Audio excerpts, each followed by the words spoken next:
Here. Hello and welcome to another edition of the Casual Hour, a podcast ostensibly about video games, but mostly about Johnny in the Dark. I'm your host, Bobby Pease. Joining me, the gamer on the go, and the gamer that probably should, Johnny Amazich. Gentlemen, Should what? Should go. You should go. Right. Please All right. go. We've been asking you to do this for years now. Yeah. For a while. We've got a better version of you now. You let me come back. I've So built who's better at fault Johnny for from the ground up to be a better version of you. And they live in chat. And they actually do things that I ask them to do without a lot of talk back. And it's a very nice thing. Do I talk back? You don't talk enough. Not very often. But we don't want you to talk when you do talk, so it works out well. Okay. All right. Cool. Happy Does Cinco de Mayo. Does the exclamation point go before the 8-ball or after the 8-ball? Before the 8-ball. Before the 8-ball. Yeah. I was happy, almost Cinco de very Mayo. embarrassed. Almost We very. made nachos and drank margaritas with dinner tonight. That was very nice. Okay. Very culturally Appropriated. appropriate. Yep. This was like poor man's Taco Bell. Wow, that's you got to be pretty poor to get something less than Taco Bell. Oh, I know.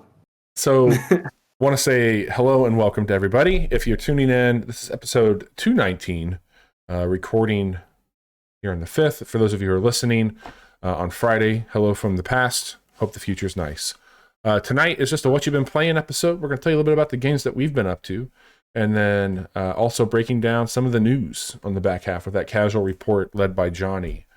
It's been pretty interesting the last few weeks. I think that we're building up to some big releases here in May. At least some things. I don't know what you're talking about. One of the biggest releases came out just last week. I've heard good things, and I hope to hear more. So to get to that, Chase, why don't you just go ahead and tell us a little bit about what you've been up to since something's been so good to you? Yeah, I'm gonna let Johnny kind of take the lead on Pokemon Snap, so we'll talk more about it later. Okay. But I would like to tell you first and foremost, I talked about the Miitopia demo that came out last week. Yeah, I talked about it last week, yeah. and I said it was fun. It was nice to have some people in there. I had to make some Miis. Nothing transfers over from the 3DS. And that was kind of my bummer sticking point is I didn't have any of the Miis that I made over there. I'm just kind of starting from this blank slate. I'm not sure that I have it in me to build up all the Miis that I would need to make this game worth it, especially when they're charging $50 for it. So that's what I thought last Wednesday night. This Wednesday night, I can say this is a day one purchase for me. Okay. Shit has changed. What The happened? game in the hasn't Miitopia changed. world. Your opinion's changed. My This is still the opinion same changed game because from the 3DS, right? yes and no. Yes, it is functionally the same game. From a storyline standpoint, from a mechanics standpoint, a lot of that stuff is similar. There is new stuff. There is the horse, which I talked about last week. The horse is brand new, and the horse adds some new mechanics to the way the game plays. There's some new story elements. But the biggest thing is that you can add makeup and wigs to your Miis, which doesn't sound like a big deal until you realize people have reverse engineered the way the makeup works to build basically whatever the fuck they want, and it's incrable. And the Miis what you can do make in do this with game. Power, Chase. Yeah, you make yourself the Joker? What do you do? Yeah, I mean, you I mean, if you want to find a Joker, there's like 1,000 people who've made the Joker, and like uncanny, eerily incredible versions of all different kinds of the Joker are out there. So what I did, I know where Bobby's fishing for, and I'll get there in a bit, but I went on the old Twitter, and I did a search for... Yeah, you know what? That's about right. I went on Twitter and I did a search for access key which is the way Miitopia. Miitopia gives you an access key that it's shorter than a friend code, so good job, Nintendo. You made it slightly less onerous than before. But you get this access key that's like 6 to 8 characters long, and that allows you to look at anybody's Miis that they have. You have to have a Nintendo Switch Online account to be able to have an access key that you can share, but if somebody shares that access key, like if I said, Bobby, here's my access key, you can type that in, and then you can download any Mii that I've made, which is cool. You can also download stuff from friends. You don't need my access key. You're my friend already, so if you played Miitopia, you can just pull them straight down like that. But if you go on Twitter and you search for access key, people are sharing their access keys and all the cool-ass Miis that they've made. Are we going to have to put Nintendo in horny jail? No, these are fine. They are... Maybe the users. Yeah, definitely the users. So you can hold 500 Miis at this point, and I'll tell you that I am just about at 400 Miis that I have downloaded. I think I've made about 6 of them. What would holding 500 Miis feel like? I don't know. Are Miis small? Are Miis big? Yeah, I mean, can we, has that ever been, established, the actual size of a Mii? Because, could a Mii be a jelly bean? Like a jelly bean size? It's bigger than a jelly bean, right? Maybe. I mean, what about a Yukon Gold mini potato? That seems about right. You'd have to go back to, the 3DS and using the AR features, and, maybe you could throw a Mii down somewhere in the real world like that. That might give you a different size. How big is a Mii? How big's your Mii? It's not the size that matters, Bobby. It's how much makeup you put on it. God. Yeah.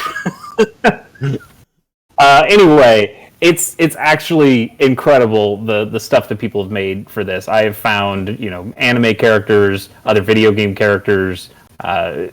Somebody made a incredibly accurate SpongeBob. There have been incredibly Is there a handsome Squidward? Yes, there absolutely is. There's many different Squidwards out there. Okay. And I'm just in a mode where I'm kind of curating all the best Miis that I can find. This was some of the best parts of the Wii, though. I remember going to people's houses and being like, I'm playing as Bill Murray, or I'm going to be Barack Obama. Whoever it would be. Sure. That was And there were some good ones. The classic one I remember is a Jack Black Mii that somebody made. That looks very good just using the tools that you can use there. Right. And those are good. But the makeup tools that they've added that allows you to just put stickers or masks or whatever and lets people just build whatever they want on the face makes it so much more detailed. There is a Ganondorf that you will look at and you'll go, how was this even made? This isn't a Mii. This is just... Somebody took a JPEG of Ganondorf and put it right on there. I think it's Twilight Princess Ganondorf. When Ganon fell, he became a spirit that would haunt the champion forever. This is how Ganondorf was made. And so I can tell you. He's got the Triforce of Power. Yes. He's a real son of a bitch. He is. Yes. People have made the CDI version of Ganon and the CDI version of Link as Miis that you can download. It's incredible. Did you say that there's a gallery website to go to for this? There's not a website exactly. You can put in somebody's access code or do what I did, which is search on Twitter for access code and you see a bunch of them that are out there. And then you can do the real cheat code, which is what I did, which is to search for access key in Japanese. And then you put that out on Twitter, and then you get all the amazing Japanese stuff that people have made because they're typing an access key in Japanese because that's what they speak, of course. So I've found so much cool stuff out of that. You've got the knowledge and you've got the tinkering ability. Could you imagine if you set up a Discord server made solely for this? I have a feeling there are already Discord servers out there that are doing that. I mean, that's got to be a thing, right? I imagine so. It's really, really cool. There's a bunch of YouTube videos out there now of people trying to get the cheap clicks of hey, look at all the cool stuff, and they're just looking at other people's Miis that they built using the access keys that are out there and just getting quick clicks. The way I actually learned about it was from a Polygon article that was hey, there's some cool Miis out there. People are actually doing something with this. And you see, one access code go up there and you're like, oh, that's what those access codes are for. and then you just keep finding them, and it's really, really cool. What Bobby was fishing for, I actually decided to try my hand. I'm no artist, I fully admit that, but I decided to try my hand using some of these techniques that I was kind of learning about and seeing how other people had made some Miis. And I think I made some pretty decent stuff. I made a few. The two that I was somewhat proud of, enough to put out on Twitter, was I made an Asuka from Neon Genesis Evangelion. I know that's a favorite show for both of you. I wore my Evangelion shirt just to celebrate. And then I also made Bobby's favorite Gundam character and mine, Hamon Karn, Queen of Space. Johnny, we'll get to Hamon in like 150 episodes. So just keep on with the Gundam, and we'll get there. Did you just put that thing in chat? Yeah, I linked, so anybody who's checking it out, you can see the tweet that Chase is talking about with his access key also. Yeah, you can totally use my access key. And those are just the two that I fumbled around with, and I think they look okay. But just if you go to my access key, you can actually see everything that I've also downloaded, and you can download them yourselves there. So not all of those are from me. I only made like 3 or 4 of them. The one that has pink hair, which one's that? The purplish pink is Hamon Karn. Yeah. That looks like. So I remember that person from the our aborted Gundam Quick Look. Yes, the fabled Quick Look. And it looks, the like lost episode. It looks like Hamon Karn Queen of Space. It looks like the thing that I saw in there. Yeah, I mean, you pull up a photo, and you did it. You pull up a photo on Google Images, and you go like, okay, that's the way her eyebrows are made. I can draw those, or I can use. You can't draw. You have to use the shapes that they give you, but you can manipulate those shapes in enough ways to and make enough layers on things that you get to that point. And the really cool part about it is they're still Miis. So when you go into this tool, there are different makeup options for like eyes. So you build a bunch of stuff with the eye makeup tool, and they're already figured out to be left and right, and you can make them symmetrical, or you can make them asymmetrical if you'd like. But then when you get out of there and you go back to the expressions, because Miitopia is all about, oh, you made somebody happy and they smile and their eyes close, because they are programmed as eyes in the makeup, they will close. So even though it's like these big, huge anime eyes, they still close like a regular Mii's eyes would. So they still work in the context of video game of Miitopia. That's cool. It's really, really neat. Also, I made my horse look like Ponyta. So that's cool. Bonus points. Chase, what's I can't remember. What's the release date? June? I don't know. June. I think it's June or July. Is it June? I thought it was sooner than that. No, I don't think it's in the month that we're doing. I'm pretty sure. I think it's June. May 21st. That's June. Somewhere. That's sooner. No, I don't think so. I don't think so, Bobby. Why don't we plan on doing a quick look? Oh yeah, of that, or we could even do potentially like a bonus stream one night where we just make characters. Yeah, I'd be up for any of that stuff. That sounds like a good time. I love making characters. That's like one of my favorite things in game is character creation. Sure. So you've kind of got me intrigued on this game just for that. I mean, the demo's free, and the whole tool set for making characters is available to you now, and all the demo progress will carry right over to the main game. So there's kind of no reason not to just jump in and see what it's like and pick up some Miis. And once you get the full game, they don't even let you get through the full first world. I'm before the point where you meet the king, which is super early in the game. Okay. And at this point, I can't do anything else. I could continue to grind, which is pointless at this juncture. But I've just been finding these everywhere. Yeah, total transfer. There's a castle guard that's like, hey, you can't go any further in this demo, but as soon as the game comes out, you can pick it up right back from here.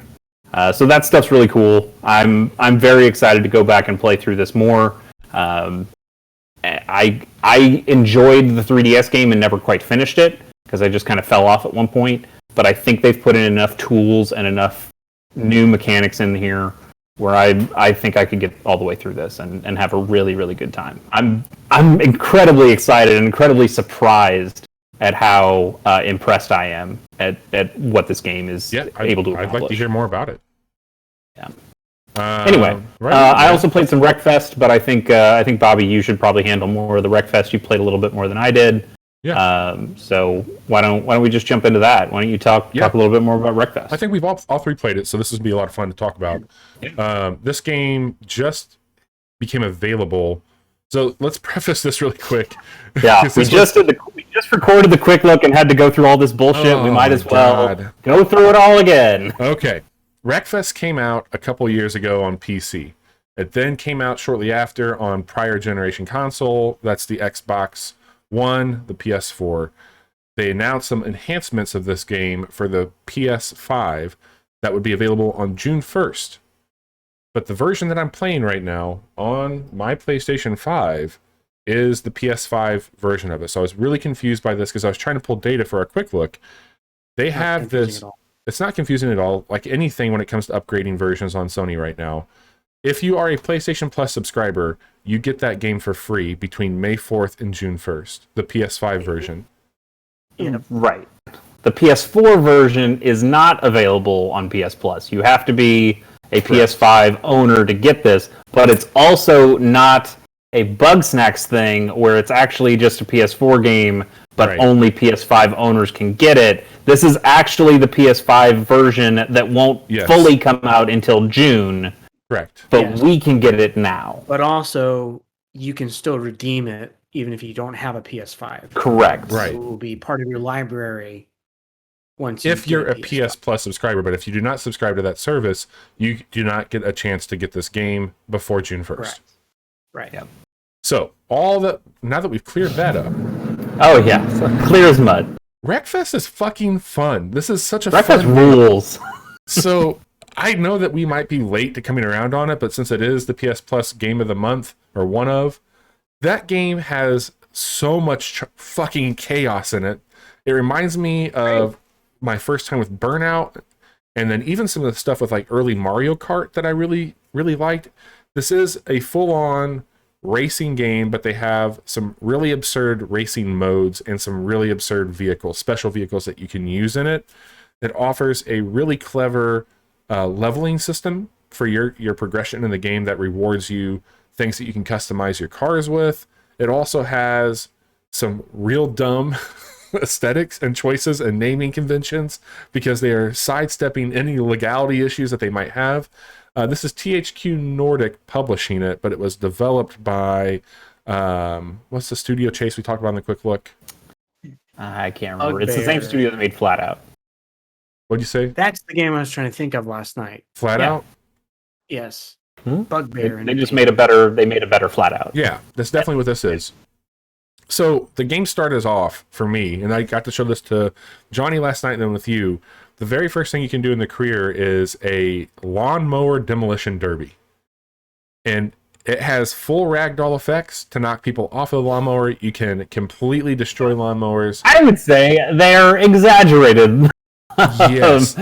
Significantly. We'll get to one moment. I don't want to ruin the surprise and get to talk about it, but it was a very good ragdoll effect. I'll save it. But I've gotten through, so I played it last night. Johnny and I just hopped on Discord and I was like, hey, I'm going to check this out. He was playing through Returnal, which we'll talk about in a moment. And I was having a blast. Like I was like cackling. I was like, Johnny, you got to download this. He's like, it was. And we ended up playing some private matches with bots where we were doing demo derby shit and combines and school buses. But I went through you get couches. Yeah, couches. You get, there's a total that you have to have. So it's like 1,200 points to advance to the next career portion of it. All these events are worth a set amount of points, but there's bonus options for like doing damage or specific types of moves that they ask you to do. You unlock new cars while you're doing that, and again, you are getting all those pieces of equipment, both cosmetic armor and performance. And so you're getting gear that you can purchase. You can buy new cars. They have some sort of like season pass, battle pass looking shit that you can download for DLC. I'm having so much fun with it. I might download some cosmetic pack because I think the cosmetic stuff they're doing is real dumb in the best way. It doesn't seem like any of that stuff's necessary, though. I mean, I only got through the junior events. I did all those, and now I can do the amateur events. But so far, I mean, I think the difficulty they start you out with, the default, is pretty low. The game is not that hard. You can definitely bump stuff up and get more experience and money for doing those races. There's a multiplier depending on how high the difficulty is. It actually feels a lot like Forza Horizon in the way it levels up and a lot of those mechanics. But the feel is a little bit looser, a little bit more arcadey than something like that. But it also feels a little bit more grounded than the craziness of something like Burnout. It feels good. Like it has a really good feel. It feels just as mushy as you'd want it to be because you're mostly driving on dirt tracks and things like that. So there is that bit of slidiness that you kind of want out of that. It just feels great. The one thing the game has that I think is worth talking about, because I feel this is a pretty big difference from other games, is it uses a soft body like physics system for the vehicle. So what that means is that every corner of your car, the wheels, suspension, all that shit can and will take damage throughout the race. It does. It absolutely does. And what's cool about the PlayStation 5 specific version is what it does with some of the adaptive triggering that they have on the back of that controller. So if you fuck up your brakes, it's going to create this situation where pulling back on the brake is becoming more difficult with that controller. As you're accelerating after coming out of like somewhat of a drift, you might have to pull a bit harder to get the traction going again with your car. As your car's steering goes out, all that shit, like the car responds in a way that feels good with that controller. And, we talked about this on the quick look. It's just nice to see that being implemented by people who are not Sony. And I think having this as a PlayStation Plus game, adding those benefits into it, the frame rate and load time alone on this is insane. Getting in and out of races takes next to no time at all. If you do... Yeah, absolutely. I can't say enough good things about it. I typically don't lose my shit over racing games, but this particular racing game has done some really impressive things for me. And I want to just play that. I would stop the show right now, fire this up, and just have the three of us playing it because I'm having so much fun with that. Yeah.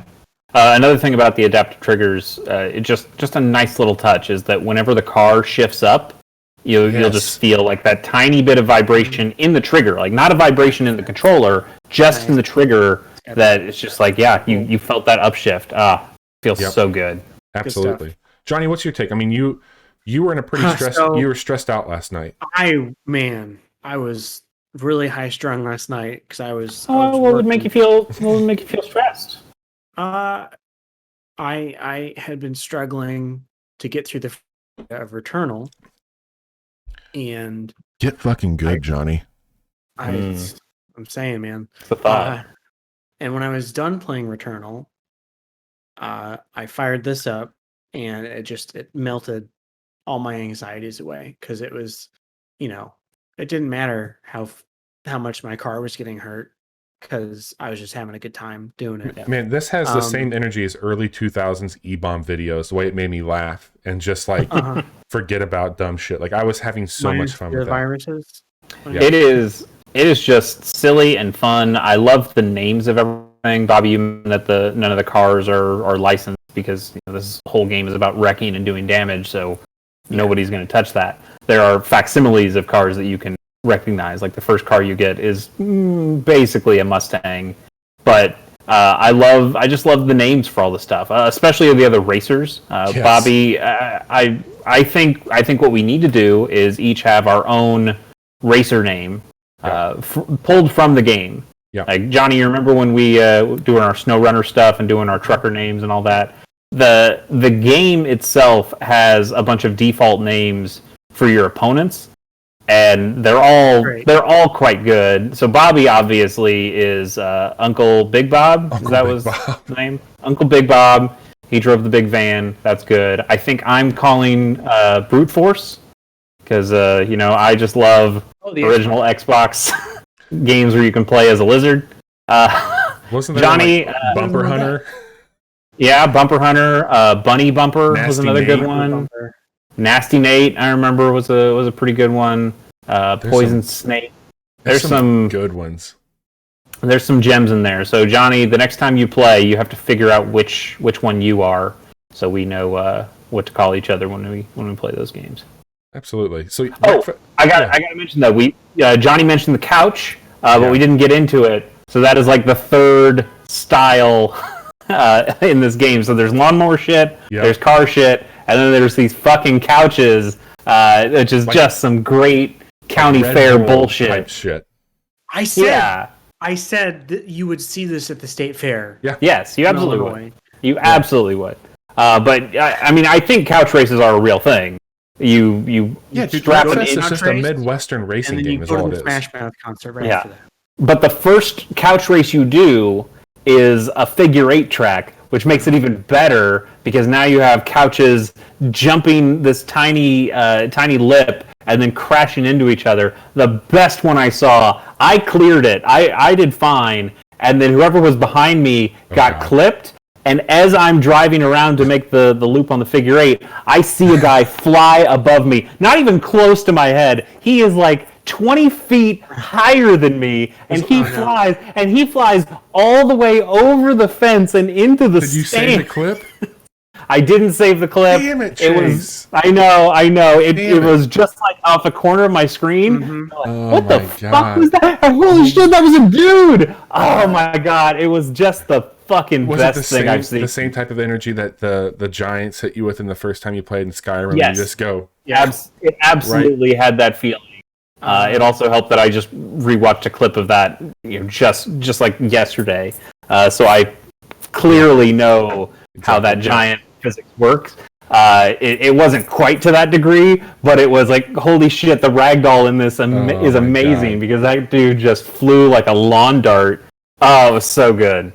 Oh, so good. Johnny, any final thoughts on Wreckfest? I mean, moment of the night for me was turning around on this one course that had big ramps that you could go up and seeing the school bus that Bobby was driving on the other side of the fence somehow, and wondering how on earth he ended up in that situation. It was a Rocket League type moment. So I went up on the ramp because I wanted to hit this car. I hit the car mid-air, and I went through the car and landed outside the fucking thing with my bus. You're like on top of some poor family's tent or something. I was on the corn dog stand. You killed a family of 4. Oh my god! I had a moment. One of the bonus objectives was to spin out another car, and I was on that course that is like a hairpin turn, and then a straightaway, and then a hairpin turn, and then a straightaway. But the straightaways are these bumpy, wavy tracks, and they're opposite waves. So the people coming down this way go down one set of rollers, and then there's a set of rollers that's a little bit offset from that on the other side. And I was driving with this other guy on my left side as we're coming down one of those straightaways, and I pushed him just enough that part of his car went onto the other side, and then he hit that lip that was offset, and he just flips and flips and flips, and I kept going, and then the game's like, spin out. And I'm like, no, I think that's a little bit more than a spin out game. Yeah, he's in a coma. I murdered that man. That's so great. That game was good. I mean, we put on Twitter, we haven't talked about it here, but we put on Twitter earlier in the week that we were going to play Second Extinction on Friday night. Chase and I talked today, Johnny. We think maybe the three of us could play some Wreckfest on Friday night stream. Okay. Would that be something we could do? That'd be great. Okay. So your casual Friday stream. Yeah, we'll just have some good dumb fun with Wreckfest and just go to town. That'll be a lot of fun. That sounds great. So Wreckfest is available, as we mentioned, if you are a PlayStation 5 owner or a PS Plus subscriber. You can get that in your library between May 4th to June 1st.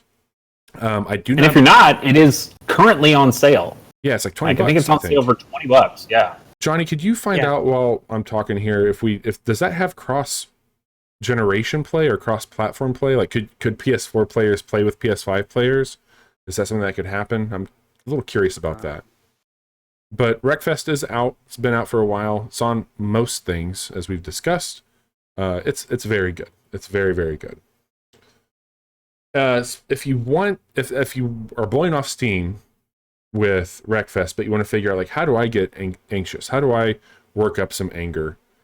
Well, you bring one of your good friends onto the show. Yeah, it's record a quick look with Chase. That's how. And you play Johnny. So according to this is from 2019 on THQ Nordic site. There are no plans to support cross-platform play. Okay. All right. I don't know about generational. I would imagine generational probably works. Have to assume that's a thing. But yeah, as far as other platforms are concerned, it's not supported. Thank you for fact checking us. But yeah, if you want to upset somebody who's traditionally very good at a particular thing, and you're learning that particular thing, play that particular thing in front of somebody who's good at it. Where they can't I'm not necessarily good at it. That was the first time I ever saw Red Ronin, which is a game that we played today. Yeah. We played another quick look. I'm sure that'll go up next week or maybe the week after. But yeah, why don't you tell me a little bit more about Red Johnny? Ronin? I'm going to tell you right now. Go ahead and go to Steam and download this. It's $8. You will definitely enjoy it. Red Ronin was suggested to Chase and I when we hung out with the developer for Fights in Tight Spaces, and he's like, "Hey, what games have you been playing?" We mentioned it, and he said, "I've been playing Red Ronin." He was commenting on like the same type of brain think that you might have with the Fights in Tight Spaces might correlate with this game. I don't want to say it's only this, because I think it's not fair to like any of the games involved, but imagine if Katana Zero or like even Hotline Miami had turns in it. It definitely fits into that genre. It's got that vibe. Yeah. From the art style. Yeah, I mean, man, I would even add some other games in there. It's got a look that reminds me a little bit of Samurai Gun.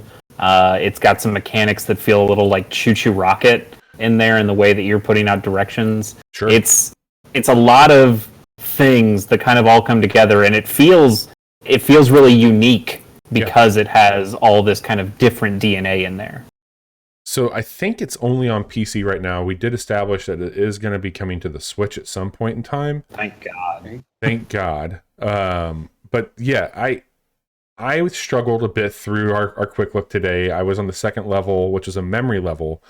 We both did, though. Like I was giving you potential tips, and some of those worked, and some of those definitely did not work.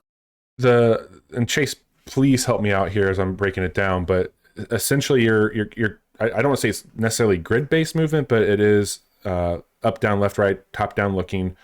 You have two mechanics that you can use with this. One is to place on the ground a direction that. So think about, back up a little bit. Like the way I kind of described it in the quick look was, Johnny, have you played? Well, obviously you have, but do you remember those Pokemon dungeons where you'd like go into a cave and there was ice on the floor? And you do those puzzles where you slide and you have you can only go in the cardinal directions, but you have to slide knowing that you're going to take one step and you're going to go all the way to the wall. That's what this game is, except it's dashes. So you're dashing in one of these four cardinal directions and you dash all the way. But then as Bobby is starting to talk about, there are these two extra mechanics that you can use, these two extra gimmicks that you can collect in the levels that let you change that formula up slightly. Yeah, one of which is you can place on the floor a directional tile that will allow you to be intercepted in your movement and then pushed in a certain direction. Combat in the game for you and for the enemy is single hit, and enemies have varying degrees of range, which are kind of pretty liberal for most of them. Like they can go pretty far. But the other one is that you have a stop time for a move. So as you move your character, you can pause the enemy movement. So the enemies move when you move. Think Super Hot in that sense. So you can move back and forth in one spot and progress people on their paths, etc. Okay. And then even the changing direction midway makes me think of Pokemon. Yeah, like Silphco or a little ramp and it changes your direction. Or not Silphco, the Game Corner or Giovanni's Gym. Totally. There's some really cool things happening in this. I love the look and sound of it. It is an interesting take on that tactic mindset. There's a lot more to it that you have to be thinking through. Chase brought up on the quick look. like there is a defined path that they probably have because it is more puzzle based, like picking up this item at this time, moving over here and doing it, where like I feel I was definitely just free willing through the whole thing and fucking up or like sometimes. we would get to some points where we needed to burn turns. We needed the enemy to move, so we'd kind of just move back and forth on a couple of squares that were like right next to each other and just bounce back and forth until they moved to the spot that we needed. But when you watch a trailer of this game, like when you're watching the trailers, I would say the trailers are not what the game is exactly. Because in the trailers, the person who is putting together this trailer knows what they're supposed to do. And at that point, they're just putting in the button combination to perfect the challenge that's there. Yeah. But for us or for a normal person, it is a turn-based game. You should be taking your time, moving to one direction, thinking, okay, now what do I do? But if you do know what you're doing already and going back to that level, you can just kind of punch stuff in and make it like a really quick action game. So the trailers are all quick action. Look how this guy's just dashing through and just slicing these motherfuckers up. Right. And in reality, it's more of, okay, I'm stopped here. Now what do I want to do? Okay, I think if I went there, I could do that. Oh, I should put down this over here. It's much slower when you're playing it.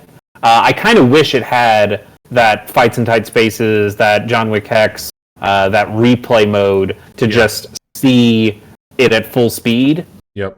Because that would be really cool, but at the same time, I think there's a lot of really cool stuff there. It's hard. It's hard though. It's a hard game for sure. $8 on PC, gonna come to the Switch.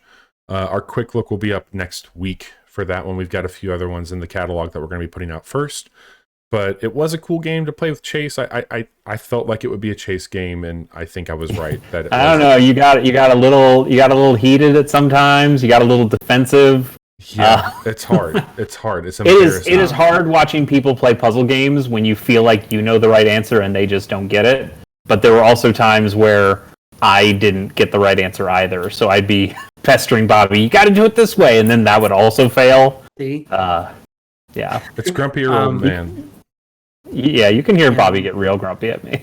I hear that all the time. That is a good point. It looks like Johnny's in the dark. Yeah. What happened? I don't know. You were just in the dark there for a second. On my window. I'm also going to go in the dark because this light's a little too bright. It's also made by a Brazilian studio, apparently. So cool. Yeah, I think I do remember James Parker saying that when we had him on. So yeah, James, thank you for the recommendation. We had a good time with that game. We'll have a quick look out soon on it. It is out completely on PC. More to come for Switch. Couldn't find a lot of details on that when I was looking around online. And the last game I'm going to talk about will lead nicely over to Johnny, but we did play this on Friday. But Returnal is here. This is one of the first PS5 games, like traditional PS5 only, since really, I guess, Demon Souls this year. Or last year? Probably. Yeah. I don't think there's been anything else this year. I feel like there was a PS Plus game.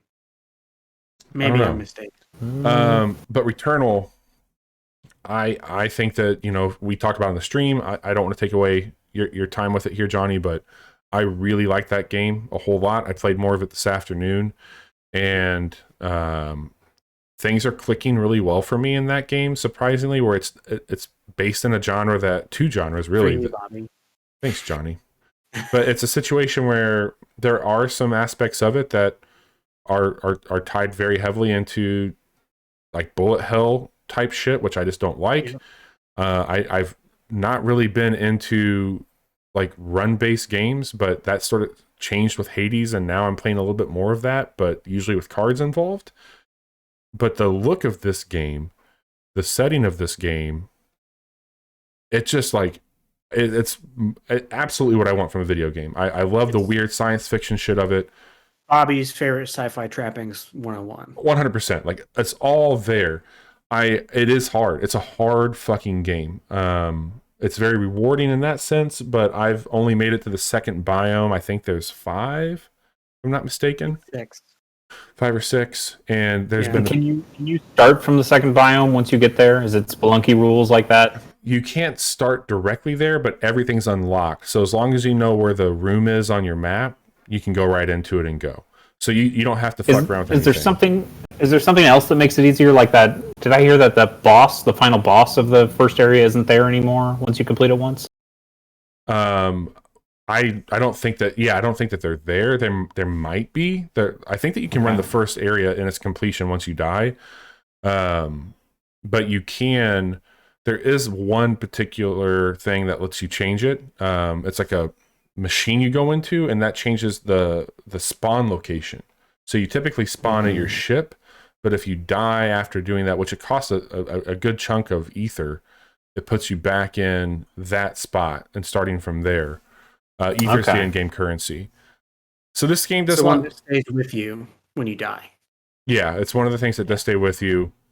This game does not do a lot of stuff with builds compared to like other run-based games where you got like a god roll build or something like that, but you can carry over some progression. For certain things, there's certain items that you unlock that will stick with you. The one I'm trying to get right now is the grappling hook. I don't know where you get that. There is another item that will allow you not to step on something and fall down and make your co-host laugh uncontrollably. There's something out there for that as well. But the game has a interesting story loop going that I want to know more about with your character. It's one of my favorite characters I've played this year. I think she's got some really cool aspects to her personality, and I'm very, very involved in what she's doing and why she's doing it. I want to know more about that. Seems all right. From a roguelike standpoint, it seems a little bit more like a Rogue Legacy than a lot of these other roguelikes that we know and love, because that game also is not really about a build. It's about the game is just kind of different every time you go on the run. Yeah. But you're not really doing much to affect the differences. Like, it's not like a Risk of Rain where you are getting a bunch of items and going like, okay, now I have to play in this direction because I spec'd out this way. It's just kind of, this is what you've got, and that's how you play it. Yeah, I mean, there are certain weapons that you pick up that might encourage or require you, like the you might get a great bug gun and defeat the first boss because you listened to your co-host when he told you to get the bug gun. Yeah. So are you good? Yeah, man. I feel like I've said what I need to say there, and I'll chime in with when you. So let me preface this by saying I really like this game. I really do. I would say, I would maybe go so far to say is I love this game, probably.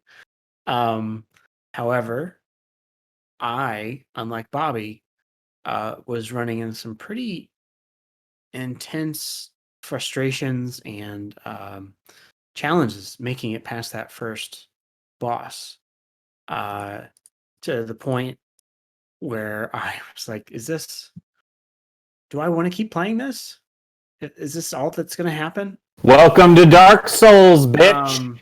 And Johnny, I thought about that last night because I was thinking about this, and it's really weird. I don't mean to cut you off, but you are on this show. For anybody who's new to our show, you are the only person here who likes that sort of fucking game. You want to be punished when you play a game. Chase and I, we just play games in front of each other and punish each other that way.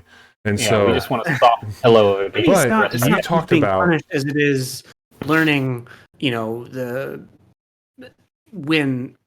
timing and all of that stuff. Yeah, it's patterns. I couldn't put my finger on it when you were talking about your frustrations, but it came back to me. You really struggled with the end of Control. Like, you had a hell of a time with that game. I did. I hit a wall with that game, and I put it down for no. That's what I'm saying. Like, this felt very reminiscent of those conversations because I had blown through Control and got to the end of it, and I told you when we first played this game, there's something about it that reminds me of Control when it comes to the combat. And I just clicked really well with that, where other people did not, and you struggled with some of those end game situations in Control. And there's just been some weird kind of like shit happening with that, where I don't want to say it's the same, but like there's definitely some parallels I'm drawing here. Parallels. And it also reminded me that in other bullet hell type games, Enter the Gungeon is probably the one I played the most.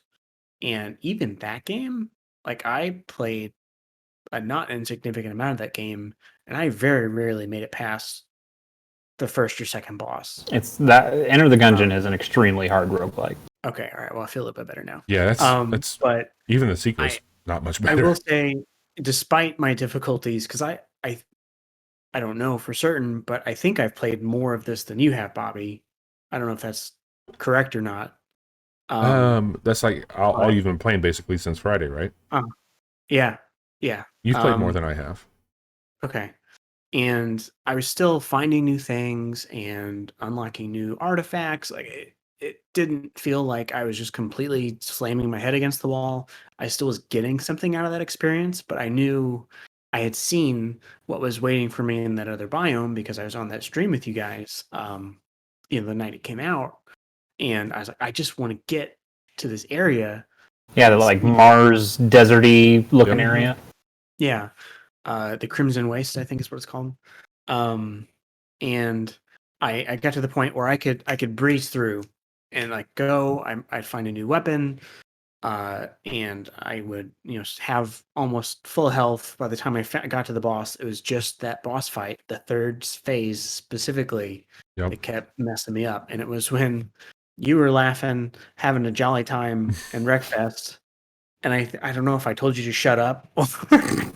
Just stop talking, because I was in the middle of I finally got I'm sorry that my couch got in the way of your enjoyment, Johnny. It's fine. It was just a little distracting. And I made it through the Crimson Waste, and I had such a sense of relief. And actually, now that I think about it, I had a very similar experience in Dark Souls 3 with the first big boss. Vort of the Boreal Valley. Like, it took me forever. You know the easiest way to beat that boss? Is not play the game. Yep. But I didn't have as much trouble with any other boss in that game except for that first one. Maybe this will be the same case. Maybe once you're through this, everything else is just case. I've seen some things chase, and I don't think that's the case. Yeah. I was playing Demon Souls like a madman last year, and I was just like I didn't have trouble with any of the bosses at all, really. Like, I died because that game's 10 years old. You've beaten it. The challenge. It's a game made for babies. I'd never played it before. This is my first time playing Demon Souls. But yeah, I think Returnal is really cool. I love the whole style that it has, and I like Celine as a character. I think she's really interesting. I think that this is an instance of using audio logs well again in a video game. Because for usually kind of if this is going to be some sort of exposition dump, but in this story it makes sense because she's a scientist, I think. So keeping logs and talking about her experiences, and you find it next to a corpse that is your corpse from a previous life, and I don't know, it's pushing all the right buttons for me. It's made me. I felt bad because I also been really to play more disco, and I just haven't been playing that at all this week because I've been obsessed with getting through the first world in Returnal. There was a really awesome, I don't want to get too far away from the audio log piece here just for a second, this moment that was probably, I don't know if it was like random and it's what happened, but I had this moment where I was in the Crimson Waste. I had beat the mid boss, which was pretty fucking hard. And you come across this audio log that was up in the room above where the fight took place. And Celine is having this conversation about like she's a god, essentially, and like how powerful she is, and like how whatever she's involved with now on this planet has corrupted her to like that core. And like just feel like the high that I had from beating that boss in conjunction with that type of audio log was such a really weird like playing at the high level that I was feeling after what was a pretty challenging fight. Like it was really cool. It was really, really cool. Do you think she's going to be the last boss? Ooh. I wondered that. Like, you get there and it's just you. I don't know. Or maybe every single thing you fight is you some way. Ooh. Maybe. Like, I have a friend that has beat the game, but it also has multiple endings. So I don't know. Of course. Do you have to beat it 10 times before you get the real one? Maybe. We'll see. Have you guys? One of the critiques I've heard from people, and I want to get your takes on it, is the saving or the lack of saving. Big old pain in my ass. We talked about that last night, actually. Yeah. I wish that it did. I Mhm. respect the developer's decision to not include that. But this is such a more drawn out experience than something like Hades, which is like, hey, every room you clear, you get to save, you can quit and come back later. Yeah. Yeah, I get that. But a part of me, yeah, I respect the developers wanting to make a game the way they make it, but at the same time, there are ways to do it that can keep that respect. I think of Final Fantasy games, older Final Fantasy games, like the ones that came out on DS, the 3 and 4. Those had specific save systems where you could save in very specific spots, but if you had to go, you can hit suspend. Yep. And make a suspend point, which means when you come back, that point is gone. You can't make a save state and go back to that multiple times. You can't abuse it. Much like Super Robot Wars suspend system that I've been using. Yeah, of course, yes. I wouldn't know. I always have to finish the way I'm playing it now. But yeah, like there are save systems out there that allow for somebody to have a life and go, I can't play 2 to 3 hours of a run of Returnal tonight, or I'm in the middle of a good run, I don't want to fuck it up, but it's also 3 a.m. I want to go to bed. And like there should be a way for somebody to be able to suspend without being able to abuse it. Those systems are out there. And I will say, like, I know for some people rest mode on the PlayStation 5 has not been the most reliable. I mean, I've talked about that. It's awful for me. Like I've never had a problem with it. I've never had any issues with it, and I've used it with Returnal this last week. Does that work? Mm-hmm. I put my PlayStation in rest after the quick look today, Chase. It's powered off. Sweet. So I don't want to rely on that. Well, just why don't you just go out and buy another PS5 though? Like they're all over the place. So just go grab another one. Put those black faceplates on it. That's probably it. I will say Sony that knows. I appreciate the integrity that their stance. I get, but these aren't like Hades is relatively quick, right? I'm going to pull up Hades again. Like I wouldn't even say that. I think early Hades is quick, but once you start getting 3 Death Defiances and you get good enough at the game where you're getting to Hades basically every time, no. That was actually my problem with Hades, is that eventually it got to the point of like, do I want to do a run of Hades? Yes, but I know that it's going to take me an hour and a half to get through because it's so long. Where it's something like Risk of Rain is, even if you get good at that, runs can go real bad real quick. The same with Spelunky. Like those runs are short, and that's why you can have that loop of going back and back and back. Yeah. Whereas you mentioned Risk of Rain. Somebody compared it to that actually. Returnal? I mean, I guess Risk of Rain 2. In some ways. I mean, it's borrowing different ideas from games. Like it's impossible not for it to be compared. Sure. To other things that have come before. Lastly, the last thing I would say about Returnal before moving on to Pokemon Snap is, I think the movement is fucking tight in this game. That stuff does look cool. Like I haven't even touched a controller to know how Returnal plays, but just watching you guys play a little bit of it, seeing that dash looks like it feels great. The jump looks like it has a great momentum to it. All that stuff looks like it feels it's so amazing. good. Yeah, it's very very well done. Including the combat feel, the alt fire modes. The melee has such a great weight to it. Yes. Yeah, because you can be in a tight spot and dash, hit melee, and make your life a lot easier by getting rid of some of the smaller adds. It's really good. It's an incredibly well crafted game that I will be playing more of for sure. It's also very tense.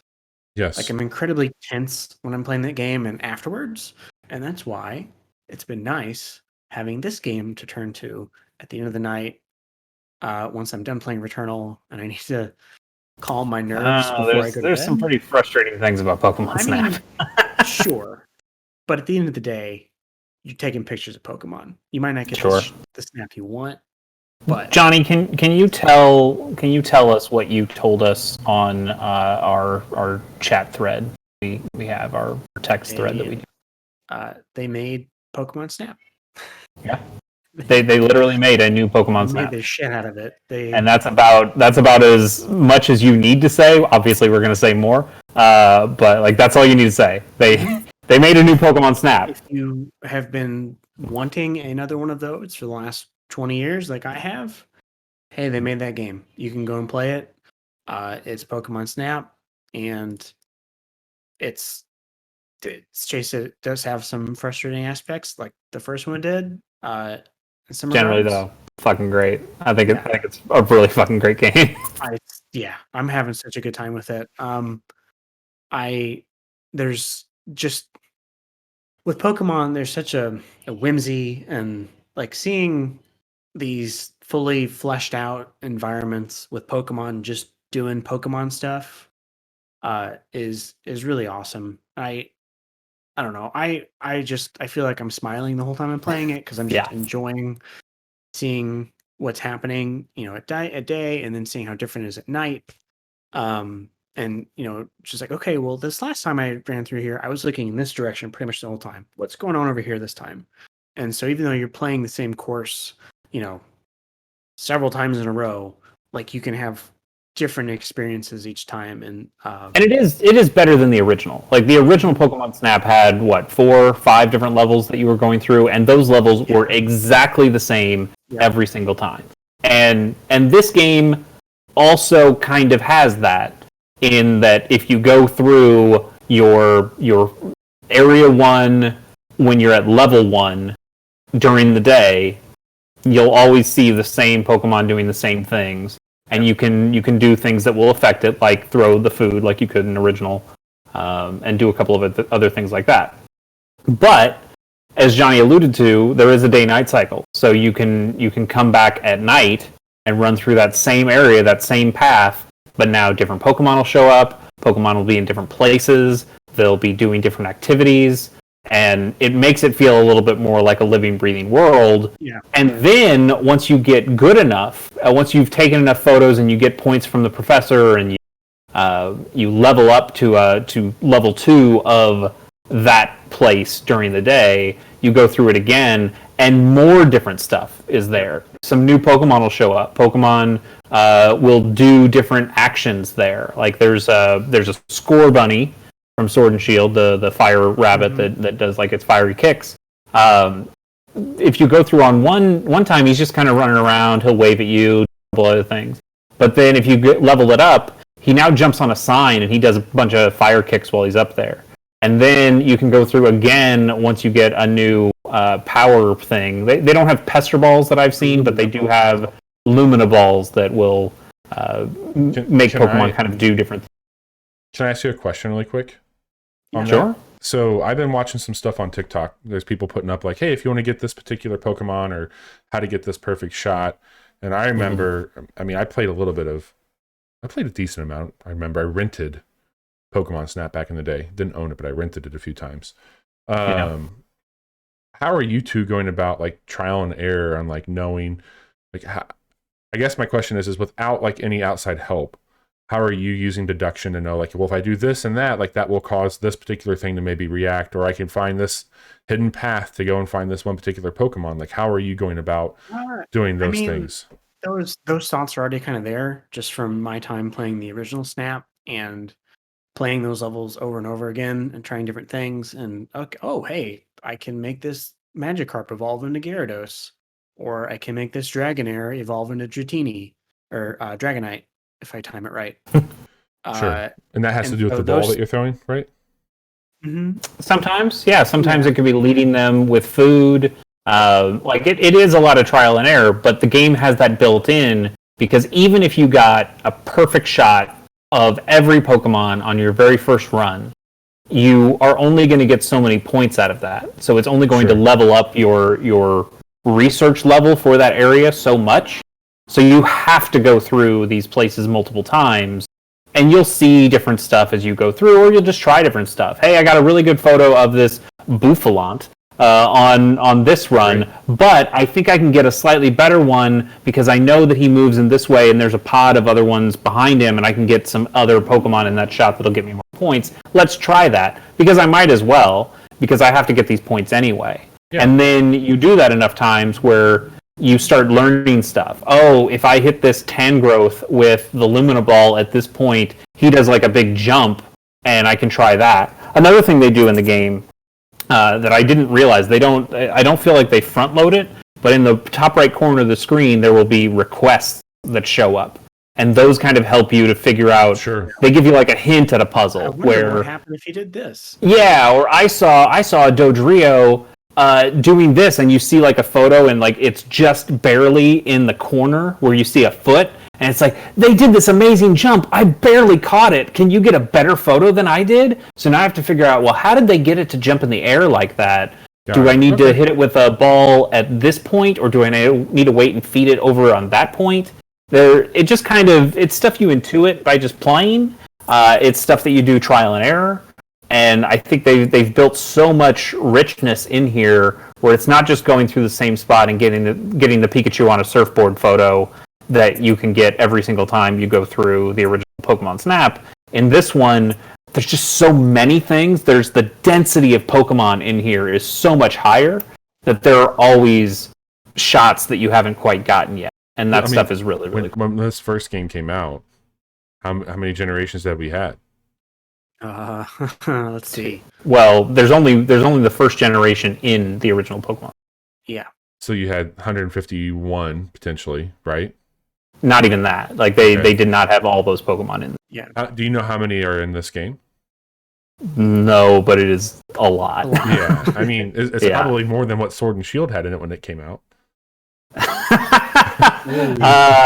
I would guess actually probably not, but that's a good joke. Good goof. Good joke. Good Bidoof. A decent number. Holy shit. My my best shots have been of Bidoofs. There are so many Bidoofs doing so many good things. The Caboose on a Bidoof, probably looking pretty good. It's so good. It's so good. I got one to, I think I got level 3 on that very first area, and you can lead one, or one's like stuck in its dam, and you can hit it with, I think it's a Lumina Ball. You hit him with the Lumina Ball, and then he digs further into his dam, and then he pops out the top, and so it's just like the little Bidoof head, and you get that shot, and it's a special shot that you're supposed to get, and it was so good. A goddamn Bidoof. It's so good. So, where are you two at, like, as we're wrapping up to get to the news here, where are you two at with, is this a game that you can beat? Is this a game that you feel like you would beat? Is this a game that, to me on the outside looking in, it's a game that seems like it wants to be like the only game you're playing right now, because it seems like there'd have to be a lot of repetition and going through and like figuring out all these little nuances. The runs are really quick, man. Like it takes a few minutes to go through a level.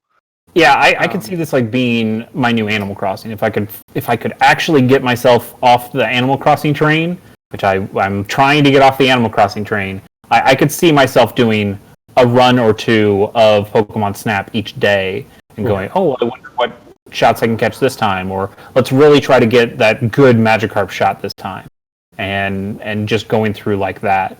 The game does force you into some repetition in a lot of ways. Like it gates your progress to the point of like, hey, you can't get here, or it won't even give you a story beat to go to the next thing because you haven't got enough points or you haven't played these levels in the right way yet. So it does force you down that path. You could definitely still get through the game without having gotten all the shots that you need. One of the other things they added in here, there's not just, you don't just take one shot of Pokemon anymore. There's each Pokemon style of shot has a 1 to 4 rating. Before you even get to how many points you get for it, there's different situations that are immediately put into a different category. So like if a Pokemon's eating, that's usually like a 2-star photo, which is different than just taking a photo of it walking. And then there's a 3-star, which it might be doing something more special, and a 4-star is something completely different. So those are also puzzles in and of themselves to see, well, how can I get a 3-star shot of this Dodrio now? Sure. And I have to go back through and see if there's a time that I can do that. And then you get graded on a lot of those classic Pokemon Snap things. The size of the Pokemon in the shot, the pose that they're doing, the direction that they're facing. I think that one's new for this one. Okay. And then other Pokemon that are in the shot. I really like the scoring system. I think the scoring system feels a lot better, a lot less gamey than the first one did. Yeah, for sure. Yeah, you can take some more artful shots, and then you can even take the artful shots and not worry about how many points you're getting, because now you can upload them to the internet, and you can also make edits to them. Make edits. You can fix the zoom on them. Not for the points, but you can fix the zoom on them to upload them. You can put on stickers and things like that. I've seen a really good one where somebody had, what the hell is it called? The Wurmple. That's what it is. It's like a Wurmple that's laying on its back, and somebody put like headphones on it, so it looks like it's just like chilling out and listening to music. There's some very good stuff. Yeah. I got a shot of a Bidoof that is sitting up, and I just nailed it with one of these apples. So it kind of looked dazed, and I got the photo, and then I put like all this pink haze around it, so it really looked like it was having a good old time. That's awesome, man. Yeah, it's good. Anything else on Pokemon Snap? I like it. I want to play more of it. Pokemon Snap. They made a new Pokemon Snap. Well, Johnny, I think this is the time of the show where we pass it over to you for a little microphone action. The casual report. Yeah. So nothing happened. Nothing happened at all. Nothing new. So just, we don't have to dwell on this a whole lot of time, but friends of the show, Giant Bomb, three of their core members, Alex, Brad, Vinny, and Brad, or Alex. Yeah, Alex, Brad, Vinny, and Brad. Yeah. Yes. Announced they were leaving the site. Anyone listening to the show, this podcast would not exist probably without Giant Bomb having existed prior to that. Like on a personal level, the stuff that they put out over the years means a great deal to me. It's gotten me through some pretty down times in my life when I was like dealing with depression and stuff like that. Like their podcast and listening to those guys like really was a bright spot and what was an otherwise like pretty bleak time mentally for me. So I want to say I wish those guys the very best. I will follow them wherever they go. It was nice to see an outpouring of love and affection, around the gaming industry from devs, and like Phil Spencer even tweeted out something. And like all three of us here are fans, and I know that we will follow those guys wherever they go, and anxious to see whatever their next adventure is. Yeah. I mean they're pretty legendary when it comes to this stuff, like talking about video games. And at the same time, very few people do this as long as they have done it. Yep. They felt like a constant in an industry that is constantly shifting. Yep. And that's really impressive. We don't know what's going on with that. Giant Bomb is still a thing. Some of those members are still going to be there and keep that going. The others haven't announced what they're going to do yet, so we'll keep tabs on that. But yeah, that has never been like I wouldn't say like Johnny said like maybe a more personal thing about getting him through dark stuff. I haven't necessarily had that, but the amount of games they have introduced me to that I wouldn't have given a second look or second thought just by watching them play. Regardless of what place I was in, just the hours of content, and you just have people that you meet up with each week.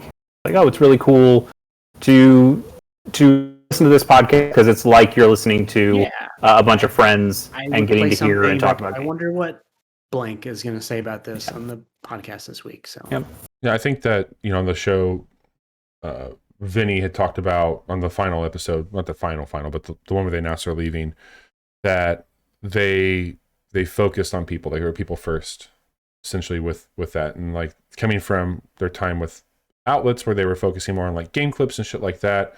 I'd like to think that, obviously a lot of what we do here probably is reminiscent of what they do. And I do feel that they, like to Chase's point, they showed a bunch of new games to all of us, but we've talked a lot outside of recording. Like, why do we do this? We ask ourselves that from time to time on this show. Like, why do we do this? And if we could introduce somebody to a new game or a new experience, and they're like, hey, I heard that from the casual hour. Like, I've had people come up to me at work and be like, hey, I literally pick up this game because of what you all talked about. Like, and most recently, like, friend of the show, Matt, he threw up that. I mean, he's not having a great time with it, but he's playing Tinder now, and that was because of our episode, and he's trapped in that. So I think that it's Congratulations, Matt.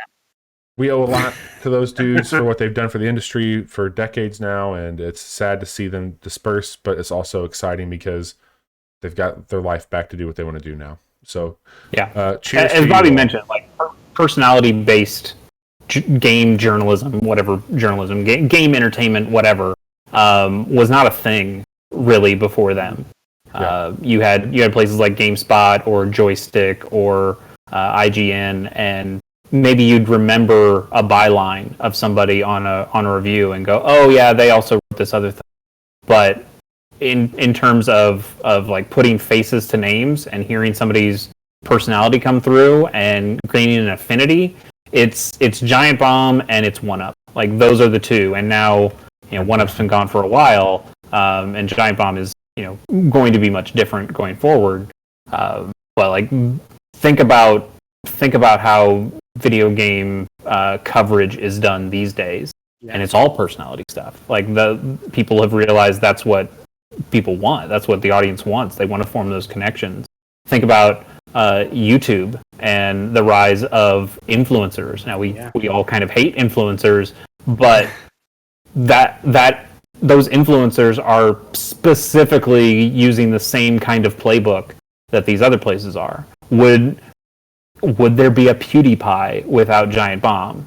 Like, obviously he's not taking after those guys completely, but from hey, I'm going to sit here and like, I am the reason you're coming here, not the screenshot that I'm showing, not the video game I'm showing. It's me, and these other things kind of come out of it.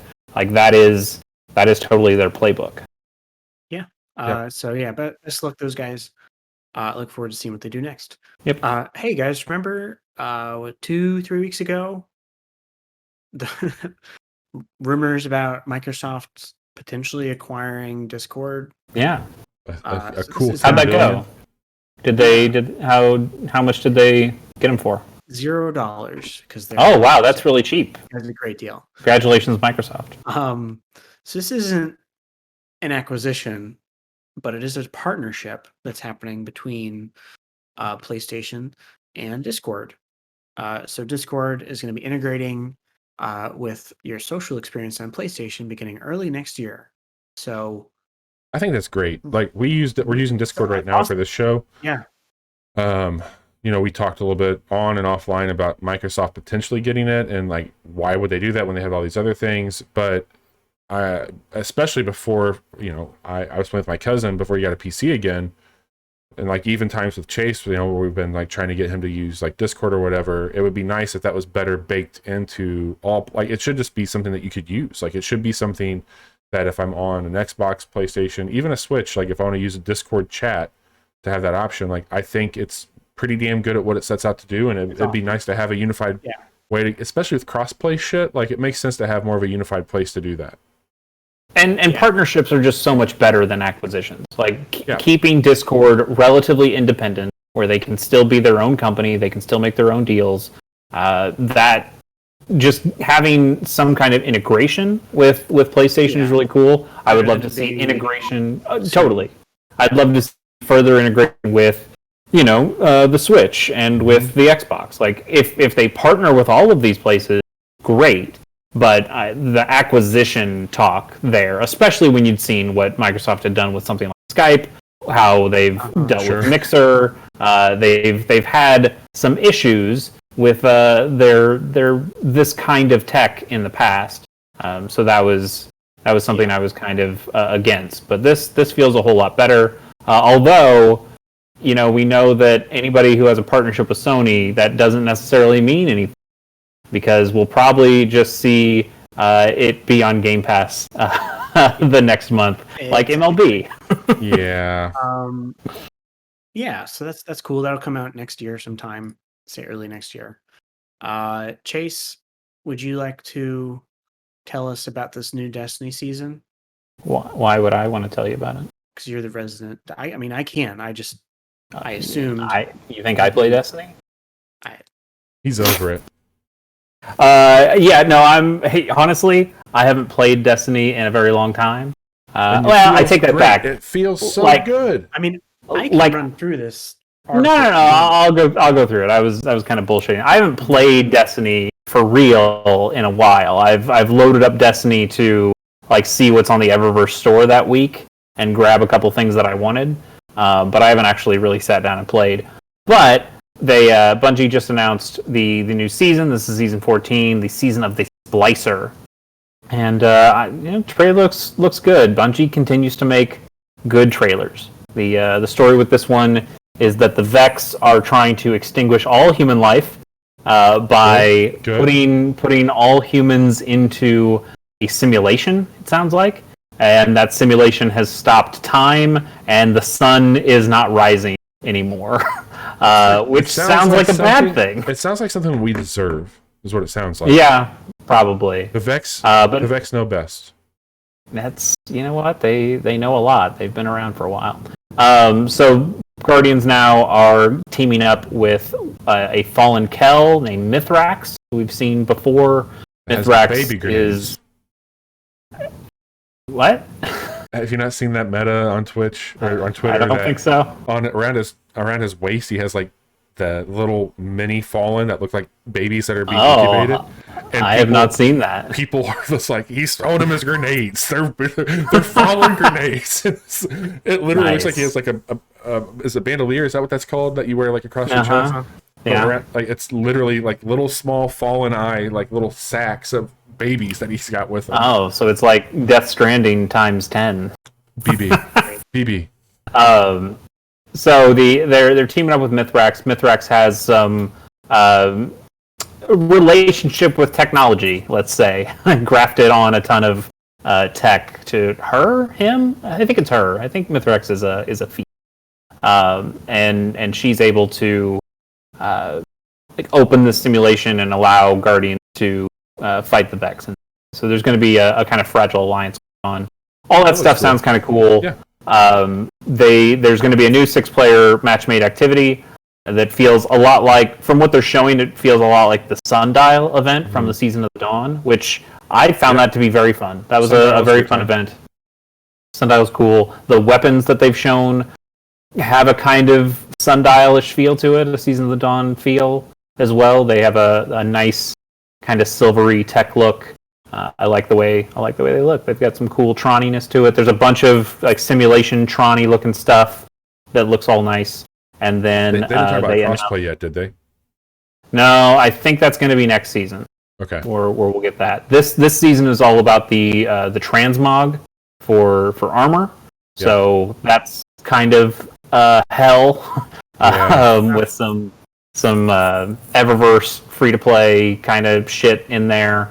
You can only get so many armor pieces a season. You can buy more of them, though. It's whatever. I'm excited, though. I'm going to be able to get some of the armor that I've really liked that I can't use for a while because it's sunset, and I can use those armor pieces again as universal ornaments. So I'm sure I'll go through that system and grab a few of my favorites. And then the last big thing that I thought was cool is they showed off the new seasonal exotic, which is a stasis-powered sidearm. And this will be the second stasis. Yeah, definitely. This is the second stasis weapon they've made, and this one's going to be a little bit more useful than the cryo, whatever the hell. Grenade launcher, whatever it was. Yeah, a heavy gun that didn't do much damage, was kind of there for very specific use cases. Yeah. This one seems like it's more all-around useful. That's great. But it seems like they haven't talked about specifically what it does. They just showed a little clip. But I believe the case is going to be that you shoot precision shots, and that powers up a larger shot that you can do that will freeze somebody with stasis. Cool. Which could be kind of cool. could be kind of broken in PvP. We'll see. Yeah, they've also announced a bunch of balance changes for different things that we don't need to get too in the weeds with that. But I think there's some really cool stuff this season. I'll definitely hop in. And also they're bringing back the raid from Destiny 1, Vault of Glass, which we've known for a while. Fan favorite. Totally. And they're giving it a little twist with some new mechanics. They haven't talked about what those are because they want to kind of preserve the race world's first stuff that's happening. But that'll happen relatively soon. I think the new season actually comes out next Tuesday. Yeah. Maybe we'll do pretty soon. A little bonus stream with that because I'll be out of town on next Friday. Maybe you and I can play a little bit of that together. I'll be out of town next day. Okay. But yeah, we should do a stream of that at some point. Maybe we can do a quick look kind of thing once I get my sea legs and have a couple things to show. Cool. Seems good. Yeah. So more first-person shooter news. Sledgehammer, longtime devs of Call of Duty games. It's been revealed today that they are the lead devs on whatever the Call of Duty coming out this year will be. I look forward to playing Call of Duty every year, even though the quality varies from year to year. I think Modern Warfare, the one from 2019, remains the superior one to come out this last gen. This new one, they say, will take, what is it? Built for next gen is the quote. So, we used to be on a cycle though. Like there were three devs. Yep. Infinity Ward, it was Treyarch, and it was Sledgehammer, and they just kind of took turns.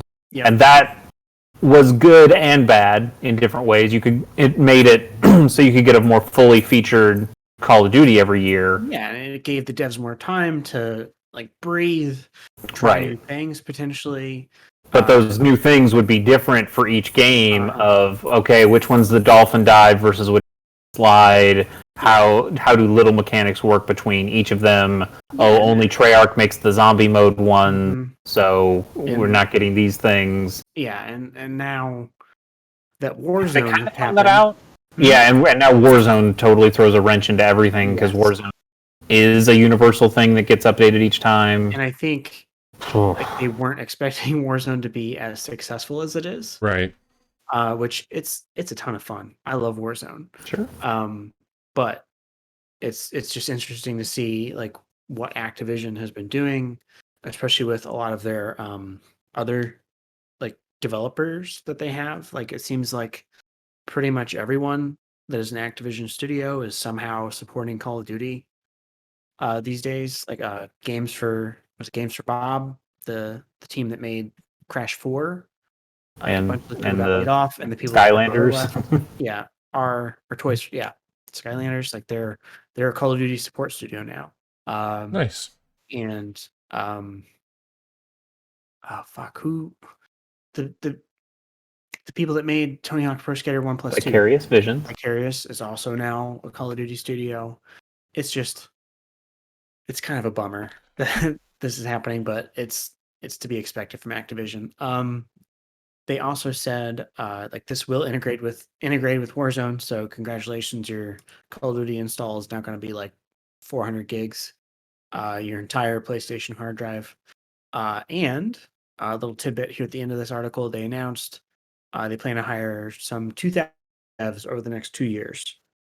How didn't they just let go of a bunch of? They did. Yeah, but those weren't developers. Okay, they weren't even people, according to them. Yeah, they're just human waste. Mm-hmm. And they're going to open a new studio in Toronto. They're going to have other studios expansions planned for Australia, China, and Poland. So that's Call of Duty is still huge. I don't think it's quite as huge as it used to be. Like back in like the Modern Warfare 2 days. It's still their moneymaker, man. Oh, absolutely. Like it's not billions off that every year. But I think in terms of like, here is the ubiquitous first-person shooter. I mean, there's certainly more competition these days. Yeah. But it's the one that's lasted the longest out of like the Guitar Heroes and the Tony Hawks. You think about all these other franchises that they just completely ran into the ground. and you could argue that they got to that point with Call of Duty, but people were still buying it and every year and paying for it. I do, or at least would rent it. I will buy this one and check it out. Yeah. So yeah, we'll see. I'm excited to see what this new Call of Duty is going to be this year. I'm going to wait until they remake Modern Warfare 2. They already remade Modern Warfare. Yeah. Wait, they did? They already did that one? Yep. Yeah. Fuck. Well, never mind. You missed it. It's over. Not the multiplayer, just the campaign. Well, yeah. Hey, you guys remember Fable? Yes. I like Fable. I like Fable. The game series that got progressively worse with the release they made. Each iteration, yes. So you might remember hearing that Turn 10, the studio behind Forza, was also in charge of making a new Fable game. And interestingly enough, it was revealed today that the same engine that powers Forza is also being used to make the next Fable game, which... Well, if Turn 10's making the game, that kind of makes sense, right? They'd use the engine that they know. Yeah. Yes, but it's... Those horses are about to go real fast. I mean, yes, they are. You're going to be chasing a lot of chicken. I'm thinking more like when EA was like, hey, all our games are in Frostbite now. And it didn't go great for some of their games, like FIFA and Madden. Like there was some real jank happening because the engine was being used for things it was never designed to be used for. But I would assume that Microsoft wouldn't give them the green light to make a whole new Fable game in this engine if they didn't feel confident in their ability to, produce something. I mean, is anybody... how much confidence does Microsoft have in a new Fable? I'm very interested. Yeah. I'm interested. I want to see what it is. I don't necessarily think it's going to be good. I just want to see it, Sure. I want to see something from Microsoft game-wise. It's going to be on Game Pass. Yeah. And of course. So it's no skin off my nose if it does suck, because it'll be on a service I'm already paying for. Yeah. But Crackdown 3 energy. Exactly. I don't know. We'll see. Especially like a non-Peter Molyneux involved Fable game. It's going to be interesting to see what they come up with that's set in that Fable universe. Finally, I'll tell you one thing, it won't be on rails. No. Won't. As long as I get called Chicken Chaser and I can belch and fart, then yeah. You're easy to please. You're living your best life. We call you Chicken Chaser every week. Yeah, Pig Chaser. Pig chasing a chicken. Finally, story added by... Breaking news. Nintendo reveals Game Builder Garage, a game about programming. And this, I was watching the trailer for it. This looks pretty neat.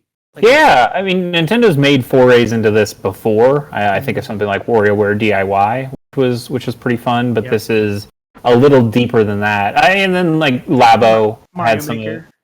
Mario Maker definitely had some programming things as well, but this is certainly, like, the way I described it to you guys was it seems like Nintendo's making a Dreams.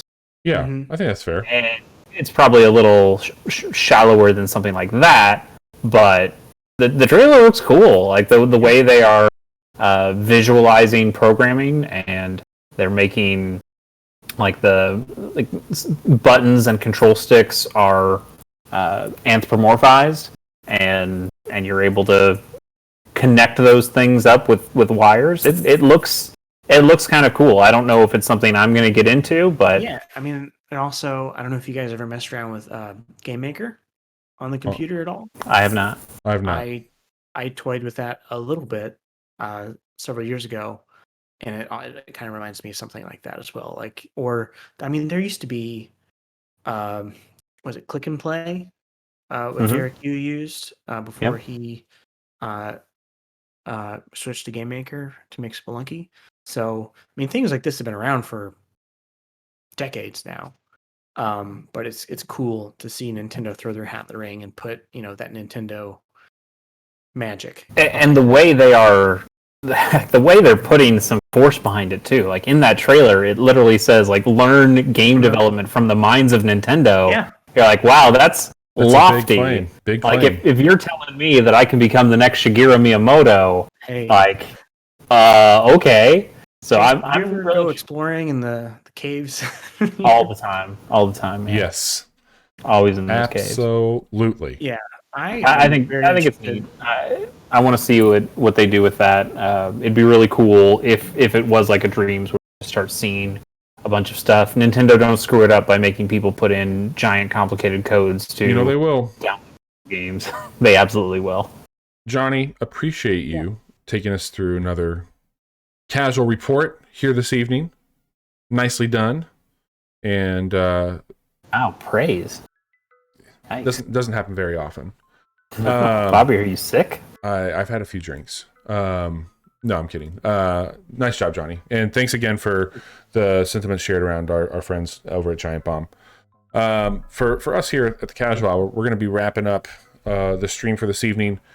A few things to talk about. We got some exciting things happening in and outside of the show. We've been streaming for a couple months now, and finding our footing there. Some cool shit happening, and we decided to make our... Gotta fix the mic? Okay, hang on a second. No, I was joking. Oh. I was joking. Anyway, fun things are happening in and outside of the show. Chase and I have been streaming on Monday nights together for the last several weeks, aptly calling that Casual Mondays, and we've got some big things happening there. This upcoming Monday, we're going to be playing Into the Breach. We've talked about it enough. We're going to play Into the Breach, one of our favorite, or Chase's favorite for sure, but collectively Casual Hour's favorite turn-based tactics game. And following that playthrough, following that Monday night stream, we're going to be kicking off a series with the Banner Saga and playing through that game. I've never played it. I'm super excited about it. I've talked about it. I've potted a few times, but Chase and I are going to be playing through that starting not this upcoming Monday, but the following. And that should be really great for our Casual Mondays. We also announced today a little bit more of structure to what our quick looks were, because we talked about them on the show. But quick looks are just that. That's something that we're playing in between our streams and our recordings of games new and old, where we give you a quick look or a higher level view of what that game is, usually focusing on mechanics, some story beats, hot take on what that is. And it's more, hey, what are you playing, or what are you interested in, or this is something that I want to show you, and like that's how some of these other streams have come to be. So we're posting those on our YouTube channel. We've been recording them on the weekend and sprinkling them throughout the week. We'll have another. It's a good thing that Giant Bomb's really going down the shitter, so now we can steal the quick look title. That's us. We're the new quick look. Yeah. But I think that we'll have another one up tomorrow, and then we'll have some more coming out next week as well. And then Friday nights Johnny has been hanging out with me. We've been doing some Monster Hunter. We did some Returnal. But this Friday, as we talked about earlier, the three of us are going to hop on Wreckfest, and we're going to be playing Wreckfest. Lots of sofas, lots of lawnmowers, lots of laughs, hopefully. If you want to follow along with how we're planning or talking or doing things with our show in between streams and all that, you can do so by heading over to our social aspects, which is going to be at the Casual Hour everywhere where it matters. I think I can just put this up here like this here. That should take care of it. There we go. So all of our links are there if you want to follow along with what we got going on. But really cool shit happening with our show. Like, we've got some good content being made in and outside of it, and we've had some really good insight from friends of the show, some of those community members hanging out in our chat, saying, hey, it'd be cool if you did this, or you should think about that. So we just want to say thank you so much. We're going to try and have some more guests in the future as well, but some cool shit happening right now with us here at the Casual Hour. And if you want to follow along with that, at the Casual Hour on social, Monday nights, Friday nights, Wednesday nights, you can find us here on twitch.tv/casual hour. And if you like podcasts, follow us there every Friday morning. Chase, the Gamer on the Go. It's me. Tell us what you've been up to, because you've been doing some cool shit. Yeah, I mean, Gamers on the Go is kind of, I wouldn't say on hiatus. I'm working on a game. Bobby's working on a game. We'll come together and talk about that at some point. Get to it when they get to it. We will get there, I promise. And then yeah, I've been, now that I've gotten good internet and I've been playing around with it and trying some new things, I decided, I announced this last week, but I started recording. I'm gonna play through Super Robot Wars X, came out in 2018, and is a game that introduced me to that genre, and is another one of those turn-based tactical games. But this one's got a lot of anime, so obviously it's a winner, right? It's going to be a very long series, but part 3 went up as we were as we're streaming this episode out to you now, this episode of Casual Hour, so you can go to that link that Bobby put there at the bottom and see those parts. Right now, I'm trying to get those to come out 2 a week, so I'm trying every Wednesday and Saturday for new episodes of that to come out. It's going to be a lot of parts. It's going to be like over 50 parts, maybe over 60 parts. It's going to be a lot of parts. Hopefully, I can get through it. Yeah, and hopefully when I finish, we'll have a new Super Robot Wars, because it's their 30th anniversary right now this year, and there's been some announcements that we're going to hear what the next game in the series will be in a matter of months. That's exciting. We can get the new game maybe at the end of the year. It's awesome, man. Fingers crossed. Yeah. And we'll ask Better Johnny really quick if Jude's still playing Minecraft. Better Johnny says, I wouldn't recommend it. I think that's probably the closest that Johnny and Better Johnny have ever been synced. Yeah, Jude's still Minecraft. We've been playing Mario Kart together as a family. Speak of the devil. Oh. Bobby, we did that other quick look we did go up yet? The one that we think might be a fun game that Jude would like? No, I was... I'm pushing that one back to next week, and the next quick look that we're going to have up is going to be Wreckfest, because I think that with that being out right now and us playing it, I'm going to put that up tomorrow. So you'll see Wreckfest go live tomorrow, and then we will have. We can go ahead and say what it is. I don't care. Yeah. Johnny, you should download. Oh, I do remember the name. You should download for Jude, because Chase and I played it. Rain on Your Parade. It's on Game Pass. Because Jude likes to do that. Is that what you're saying? Yeah, no, I mean literally that's what the game is. You're a cloud raining on you people's rain parades, and it's you rain on voxel. people. It's he would like it. I wouldn't say it's voxel, like it's like crafty. Yeah, It's like crafted stuff. Like you're a cardboard cloud, and you're raining droplets on people and really ruining their days. We know how much he loves to ruin. He does. Anything else to update from you? I bought a shit ton of Magic cards. Okay, all right. Well, that's been the show. We appreciate you all so much. $9 worth from the Goodwill. It was by the pound, so that's what I go for. Can't go wrong. 2 Trivial Pursuit boxes worth after I sorted them. It's a good deal. Let's put my ashes in 2 Trivial Pursuit boxes when I go. Okay. But no, thanks you two. It's been a lot of fun. Thanks to all of you out there in listener land. We'll be back Friday night with the 3 of us playing Wreckfest, 10:30 p.m. Central Time, twitch.tv/casualhour. Take care, everyone. Later.